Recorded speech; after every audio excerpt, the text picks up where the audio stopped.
Հարգելի պարոն քաղաքապետ, Նորագյուղի կառուցապատման ծրագրի վերաբերյալ Հայաստանի Հանրապետության վարչապետի գլխավորությամբ տեղի ունեցած խորհրդակցության ընթացքում բարձրացված հարցադրումների հստակեցման նպատակով լրամշակվել են պոտենցիալ ձեռքբերողի հետ համայնքի կողմից կնքվելիք պայմանագրի դրույթները եւ սահմանվել են նոր կարգավորումներ, համաձայն որոնց Նորագյուղի տարածքում հարթավայրային եւ բլրային հատվածներում օտարումների համաչափությունը ու համամասնությունը ապահովելու համար ձեռքբերողը պարտավորվում է պայմանական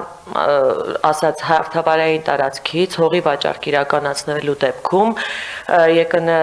ՕՀԱԿ-ի անունով նոտարի դեպոզիտ հաշվել վաճառված հողի մակերեսի կեսի չափով բլուրի տարածքում հող ձեռք բերելու համար անհրաժեշտ գինը, իսկ գինը որոշվում է շուկայական արժեք պլյուս 30% հաշվարկային մեխանիզմի հիման վրա եւ այս մեխանիզմը ներդրված է այն նպատակով, որպեսզի տարածքի կառուցապատումը իրականացնելու նպատակով օտարումներ իրականացնելիս բլրային եւ հարթավայրային հատվածների օտարումները իրականացվեն համաչափ, հետագայում կառուցապատումը նույնպես համաչափ եղանակով իրականացնելու եւ ծրագիրը ամբողջությամբ ամբողջ տարածքում ավարտին հասցնելու նպատակով։ Շնորհակալ եմ Տիկին Թևանյան, այս մեխանիզմը արդեն նման է, որ ապահովում է օտարման գործընթացը, այսինքն ավելի, այսպես ասած, բարդ հատվածում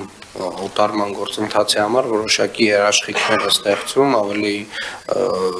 բացազատված հատվածի վաճառքների հաշվին, կարծում եմ սա լավ տրամաբանություն է պետք է ներկայացնել կառավարության գործընկերներին։ Շատ լավ։